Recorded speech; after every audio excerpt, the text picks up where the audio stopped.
Oh boy, we'll see how this goes. Welcome to another episode of Chaotic Kitch. I think that's where we landed.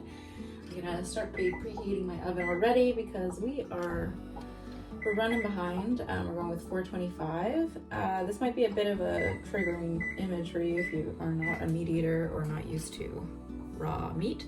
But there was chicken on sale. It was like super cheap. And I thought, well, I was wanting to make chicken and dumplings tonight or something like that. I'm like I don't know if I'm sick or if it's like a allergy thing and it's kind of rainy out or on the verge of raining.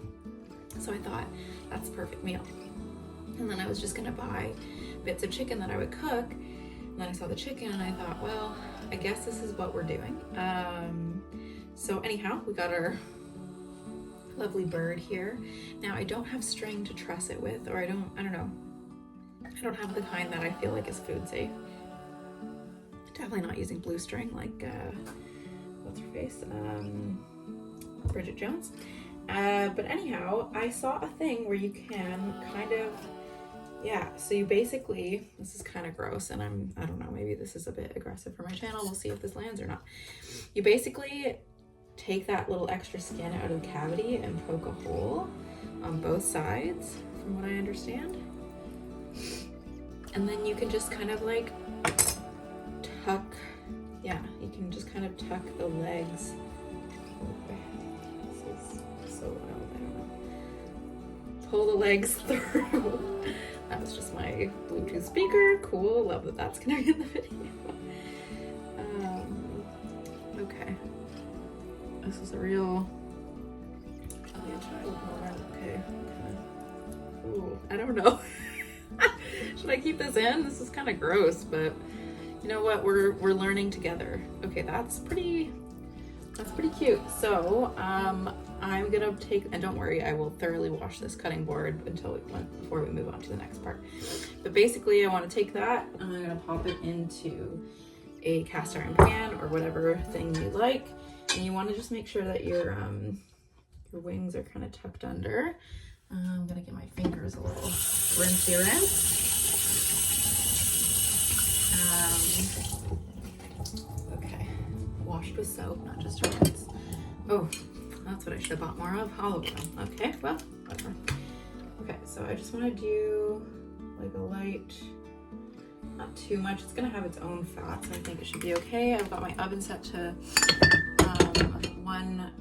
425, and then we can just and then we'll rub it all in a second, but we're going super straightforward just because I basically want this to be, I'm like, I don't know, good pound, I want it to taste like something, you know? But because the idea is I want to use it in my chicken and dumplings, and I want to use it maybe in other things. Lots of pepper on there. And then we can just give her a little massage. Wow, this trussing thing is actually, I don't know, it's kind of a cool little tip, huh? Okay, I will stop the video in a second, but I have to wash my hands. Basically, I'm gonna pop that in the oven, and I think it kind of depends on your chicken size. So mine it's like 1.5 kilos, so I'll have to see what that is in pounds. But it should be around 70 minutes to 90 minutes, but you'll just have to kind of check. Okay, I won't stay too long on this imagery, but you can kind of see how they're tucked into each other like that, hey? Okay, I'll stop. All right, so chicken is waiting to go in. As soon as that is preheated, it will go in. I checked my chicken, so it's about somewhere around a little less than 3.5 pounds. And the recipe I was looking at just to gauge how long to cook it for was saying theirs was 5 pounds and they cooked it for about 85 minutes. So I'm thinking an hour, and then we'll go from there and see how it does. But yeah, I figure let's kind of get the rest of the ingredients going so that we're ready to go once it is cooked. I kind of wish I picked something a little bit more, could just cook it, eat it, and chill. But I think this will serve me for the rest of the week and be a nice thing to have around. So it's good. Also, not to mention, we will be able to take the bones and make a stock as well. So it's one of those things where you're really just, I don't know, what do you call it? Cyclical eating, or I don't think that's right. Eating with it, like, you know, using all the parts and using it to the most it's able. I'm reading this book right now. I'll have to put it in the thing below, but basically I think it's called The Everlasting Meal. And it's talking a lot about like amateur cooks and simple things you can do just to like, you know, get into intuitive cooking. I'm not something I just kind of want to research on my own right now. And she talks, the first chapter is a lot about boiling and all the things you can do, and using, you know, the same pot of water that you boiled vegetables in, and basically going from least starchy to the most starchy, and just reusing that water, and then you can use that water in your pasta or whatever, and it's just like utilizing the flavor that's already there, and I think that's kind of cool. Okay, so first up you have your bowl just to put your, you know, your waste in as per usual. I have an onion here, so I'm just gonna give that a nice dice. I was almost thinking, like, I don't know, given the opportunity that I have extra time, I can kind of slow it down, cook it a little, take things a little longer, and kind of cook these onions into more of like a caramelized situation. So let me peel this quickly. Okay, so the usual, cut it in half. Don't need it to be too fine. In fact, I almost wonder if it might be kind of beautiful to have it be a little less choppy. So I'm thinking we'll cut them into more of a quarter situation, and then you can just slice away from there. So we'll do that. Okay, now that the onions are ready, I'm gonna do the carrots next, but I'm quickly just gonna, I've got a pot like this, that's what I'm gonna make my chicken dumplings in. It's a Le Creuset, it's something that can go in the oven later.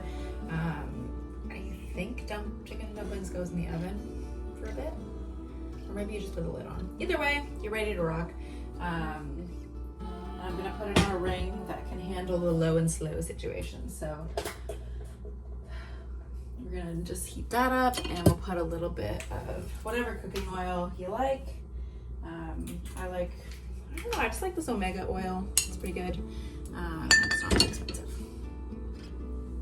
Okay, I've got 2 carrots. I don't know, I just really would like it to be kind of a little bit of a carrot forward dish.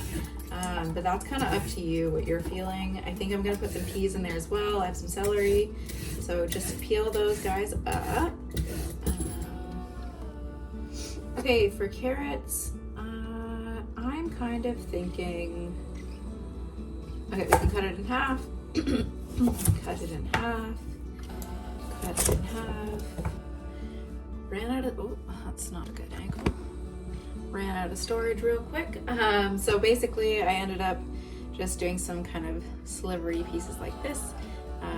If I want the carrot to be forward, I should make it nice sizes like that. And it's a little bit something, I don't know, something different. It kind of goes along with the, you know, more strippy onion pieces. And I just think, you know, adds a little bit of pizzazz to the meal I'm making. So I'll do that with both my carrots.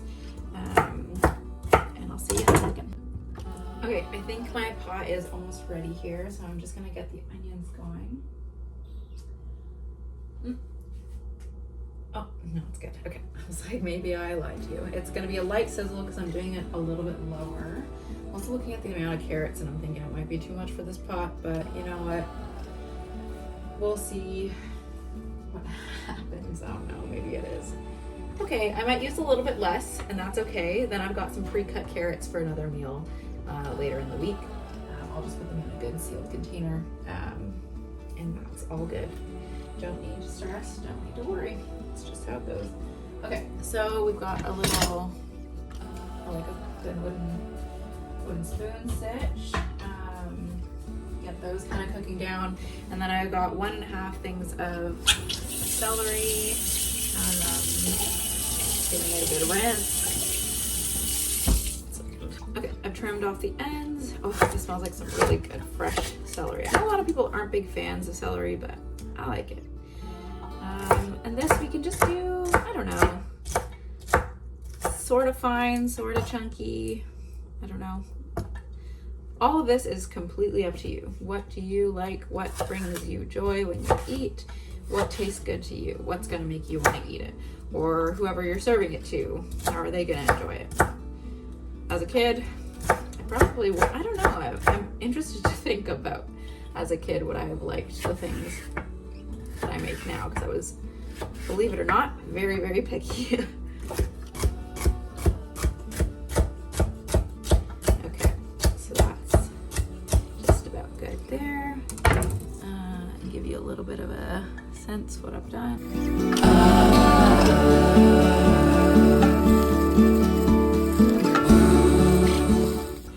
So we have about 33 minutes left on the chicken, hopefully. And I just remembered I bought some mushrooms, so I've just got about 4 here. And I think maybe I'll add those in now with the onions so they get to cook down nicely. And I'm gonna kind of give them a decent chop, but not too fine. They're gonna shrink up on their own, so you don't have to go too crazy chopping up mushrooms. Again, depending on your own time limit and your preferences of what you like to eat. I don't know, lately more and more I just like, I don't know, I've really been in a mood for like things to have a little bit more chunk, a little bit more texture. So that's what I'm doing. Okay, so we'll take those, just pop them right into the pot.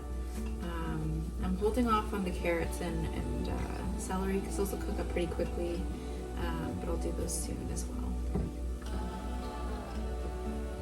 Okay, our mushrooms and onions are cooked down quite a bit.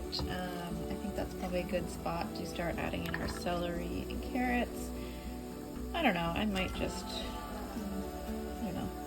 just go for it with the carrots and hopefully it'll be good. Okay, so for the dumplings, I think this is a great test in my buying things and kind of trying to figure it out. Now I'm following a rough recipe or proportions anyway. I was taking a look at the Pioneer Woman's, like what she puts in hers, and hers has cornmeal, which I think is kind of fun, adds a little extra zip. So we're gonna do that. I'm trying out, because it's just for me, I don't need to go nuts. So I'm gonna do a 1/3 cup of cornmeal, and then I took out my flour, and then a full cup of flour.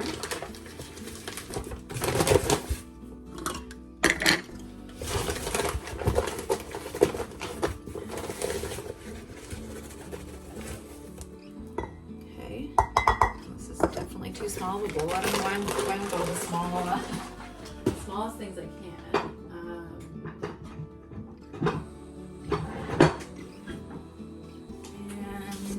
Let's do, okay, I like to put a little bit of, like, in German, like Spätzle, you'll put some nutmeg in there, and I love it. I think it adds a nice little touch, so let's do that here as well. We're gonna put in a little bit of herbe de Provence for some zip. I've got some parsley here, so I'll chop some of that up and just whip my drains with it. And baking powder, let's do, I don't know, could be like 1/2 tablespoon, 3/4 of a tablespoon, something like that. Mix that all together. I think she puts it through a sieve. I don't know, it depends on what I'm making. If I'm making like cake or something, like, and it's supposed to be really luscious and fluffy and whatever, which I guess these are supposed to be, but I don't know, it's more of a rustic thing, then I will bother to sift things. But a lot of the time, I just feel like sometimes people add these things in as this idea that, I shouldn't say that. It definitely does something. I just think, if the difference between you making it or not is gonna be like whether you have to sift something, then just don't. I'm gonna put some salt in here too. So good, helping.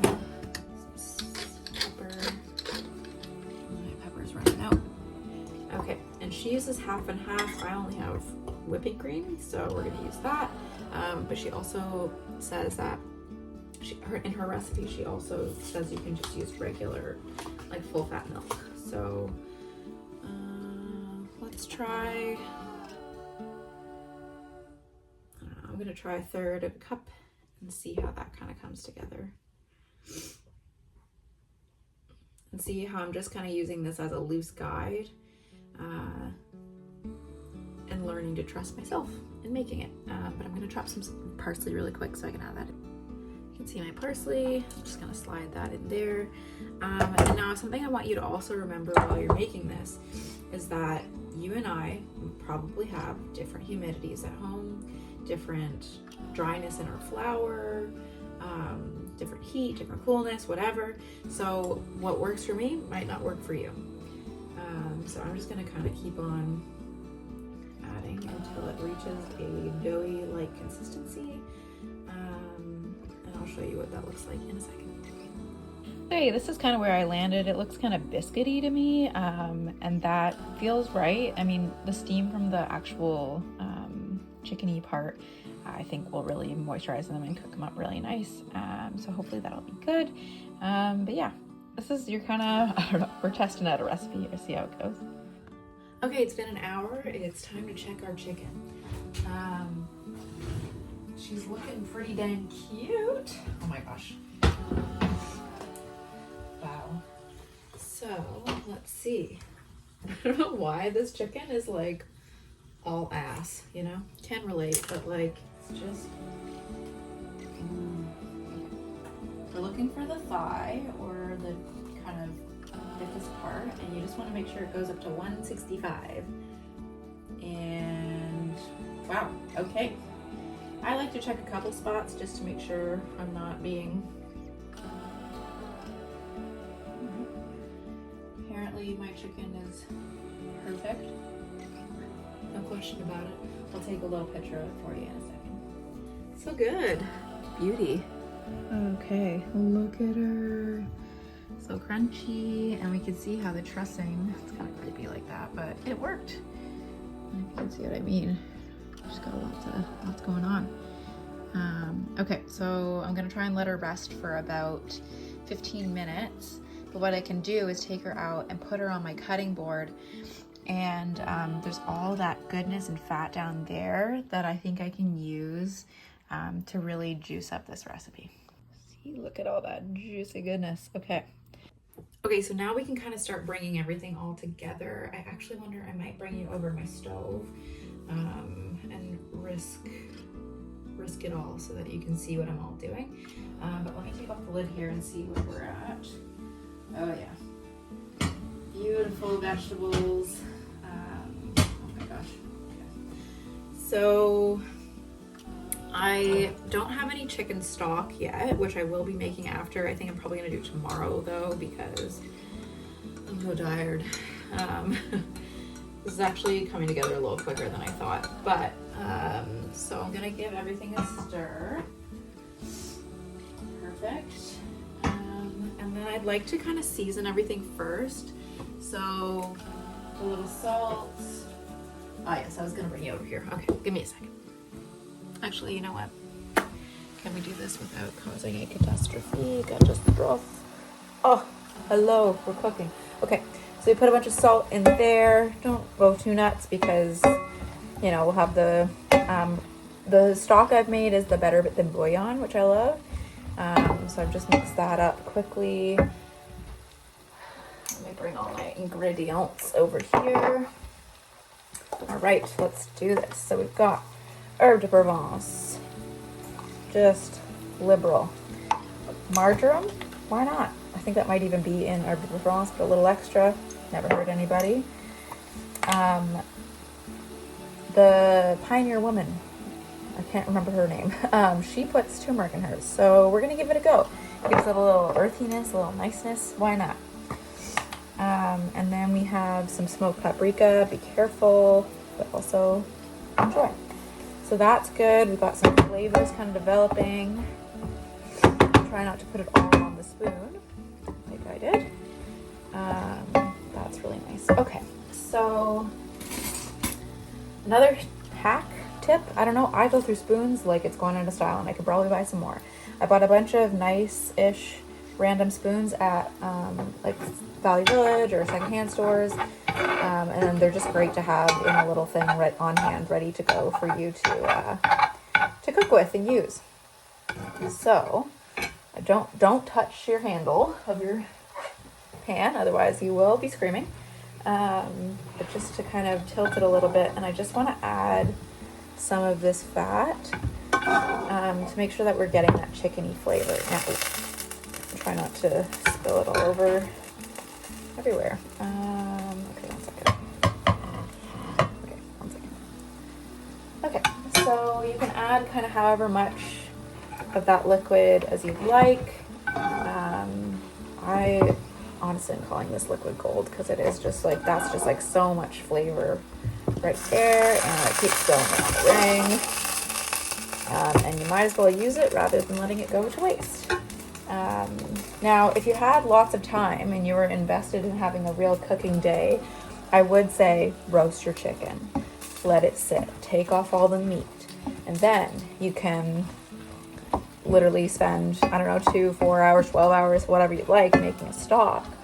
And once that's ready, then you could start making your chicken and dumplings, and it would be like the most delightful, like from start to finish kind of situation. I have this idea tonight, so we're working with what we got. I'm gonna give my chicken a little bit extra time to chill out, and then I'll start adding chicken in. And this is how gorgeous that is looking, like the turmeric and the extra bit of fat. Oh, so good. Okay, now that the seasoning is kind of doing its thing, I think I will actually add in some broth now. Make sure it's got a good stir on it and you don't have too many lumps of bouillon or whatever you end up using. Also, chicken stock would be fabulous here. I just don't have it. So that's okay. So I've got 1 cup. I'm thinking I might do 2 cups. And then we can bring that to a boil and then simmer. And once your chicken is kind of chilled for like, just calm down for a bit. By chill, I do not mean put it in the fridge. Don't do that. Then you can, you know, however much you want to add to this. I'm hoping to use a good portion of that. And maybe have a little snack. I don't know if anyone's seen Amelie, but it's one of my favorite movies. And it's probably one of the main reasons why I find roasting a chicken to be just like the most beautiful, and I don't know, it's very connecting to make a chicken. Like, it's just so simple, and when you take it out and it's all crispy and crackly, and just those first few bits are like, in this it'll be great because I'm not worried about it being like crispy and delicious that way. It'll be delicious and juicy and great, but like fresh out the oven like that, it's just like, I don't know, it's romance. That's all I can say. Okay, we got everything. It's a little faster than simmering, but I'm trying to bring that down a little bit. And our chicken is just about ready here. It's definitely gonna be still a little bit hot, so be careful. But you can just kind of start to, I probably won't show my total dismantling because TBH, I don't know, I don't do this very often, so we'll see. But you know, kind of start yanking off pieces and cutting up where you'd like. I'm probably gonna eat a wing as a snack. Yeah, I don't. Okay, so you can kind of break that free. Ooh, succulent. Maybe we can unleash our leggies here. I apologize for my sniffling. It's really not, I'm not having a good time with it either. Okay, beautiful. Okay, I'll just kind of flip it around. For my purposes, I mostly just want to get as much off of this lady as I can. I don't think it's the most meaty bird in the world. It's probably why it was on sale. But that's perfect because I'm just one lady trying to eat as nicely as I can. Okay, so that was like chaotic as it can get. And I'm sure someone's gonna be like, have you ever done this before? And the answer is not very often. But that's okay because the thing is, it doesn't matter. Like, look, I still have this beautiful piece here. Yum, yum. I want to eat that. So, perfect. Wow. Okay, so that chicken really must have been working out or something, or I don't know. No, I guess not working out, eating lots because there's so much on it. I just ate a chicken wing and that was nearly religious. It was so tasty. Like, I urge you, even if you don't want to make both meals, like maybe you just want to make a roast chicken, after you roast that chicken, you've waited 15 minutes, you're shredding it all up, eat a chicken wing, or eat the little bits that look the crunchiest and crispiest and juiciest. It's just, that's where you're gonna find the joy in cooking. That's where you're gonna go, oh, you know, there is just such a pleasure in that. And I think that's what a lot of people are missing, you know, that it can be such a simple thing. This did not take a lot of work or skill or anything. I think even if I hadn't trusted the chicken with the legs thing, I think it probably would have been fine. That the whole thing is about if it like cooks evenly or not, but whatever's gonna get you to cook and make something and enjoy it, that's what you should be doing. Because to me, cooking and not knowing how or not having an interest in it out of fear, it's a different thing if you just don't want to and you don't like it, whatever, that's your thing. But if it's out of fear of like not being good enough at it, no. I literally think everyone can cook. It's just a matter of slowing down and figuring out what works for you and what you enjoy. All right, we're coming to our closing moments here, hopefully. I've got a ton of chicken. I'm gonna put all the shreddy bits in here and keep the legs and in bigger pieces aside. But again, it's just up to you how chickeny you want something to be. This is gonna add so much flavor and goodness. And if you see really big pieces, maybe just give them a little shred and maybe eat a piece. Oh boy, yum, yum, yum. Okay. I wanna save some because I feel like a chicken salad later in the week would be really nice. Okay, so just mix that in. Okay, some of these pieces are a little humongo. Ouch. Be careful. Okay, so we've got that kind of, we want to bring that to a bit of a simmer. So I'm gonna maybe turn that up a little bit. And what I'm gonna do is I'm going to add in some chopped parsley. Okay. Just for that extra flavor. You can hear me breathing, I'm so tired. I got in late from Montreal last night and then I worked all day, and it's just, which is all fabulous and great, and had a good day. It's all good. I think I need to get a proper night's sleep, and I think this is just the ticket. Okay, so we've done that. I think we're gonna add, you know, pour with your heart kind of thing. We're gonna add some cream to this as well. And that will add, oh yeah, yum, yum, yum, yum, yum. It's that line from Julie and Julia. You know, you're not supposed to say yum while you're eating, but, or it's bad form, but yum. I've seen that movie too many times. Thousands of times, I think, actually. Okay, so that is good. I'm gonna wait for it to kind of just be bubbling a little bit more, and then I'm gonna put my dumplings on top. And no, you don't put it in the oven. You just put a lid on it. Perfection. Like, is that not just simply beautiful? I am roasting. Okay. It's now simmering. This is just so, like, I know that like this is gonna help me sleep better, and like I'm literally here like snacking on chicken. Like, I don't know. That's just like, and like using the little crispy skin as like to pick up pieces of chicken. Like it's just a beautiful way to connect with your food. Now, hopefully I didn't mix this dough too early, but we'll see. Basically, you just want to make a bunch of little balls on top, and then you'll let it simmer until they're cooked, maybe 15-ish minutes.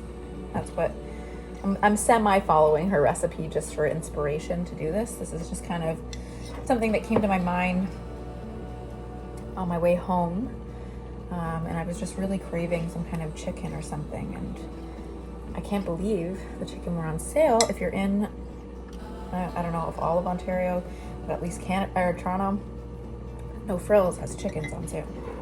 So check out your No Frills and see if they have them, because it could be your lucky day. And then you could be roasting a chicken and crying about how good it is.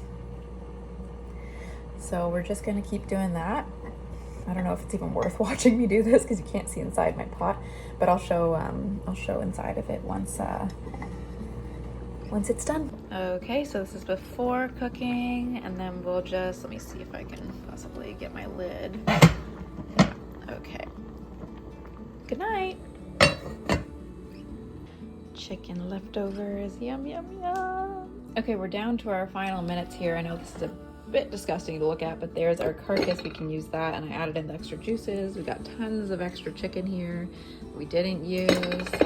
I've done my dishes, I've cleaned my cutting board, and we're just waiting. We're in our final minute here.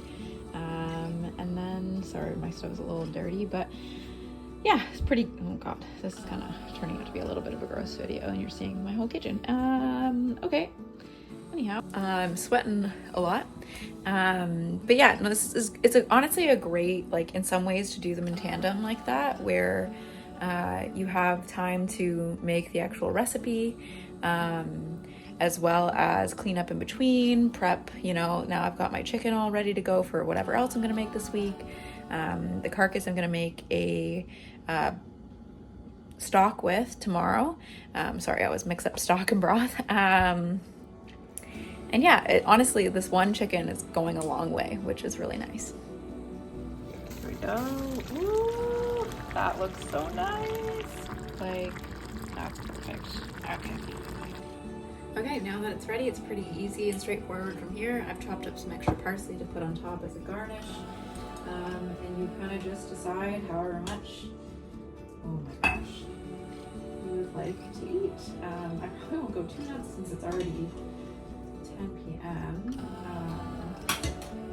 This could definitely be a little thinner, or thicker, I mean. You might put a little less water if you wanted, but also I kind of like it a little soupier. Yeah, that's really nice. And then, okay, see it. I'll take a video of it afterwards, and then we'll just put a little parsley on top, however much you like. And I might do as well, just for a little extra pizzazz, we can do some olive oil, and you could even do a little Maldon salt depending on how salty it is, or finishing salt, whatever you like. And that's pretty much it. Thank you so much for watching. I'm really excited about this one. It's kind of it's a lovely dish for the, oh, I didn't put any peas in it. That's okay. I was gonna say it's a lovely spring dish, which it is. And with some extra peas in there, it would have been, had a little extra. So put maybe, I don't know, half cup of peas in there, whatever you like. And it'll be delicious. And you can add those, I don't know, whenever you add the broth, it would probably be fine.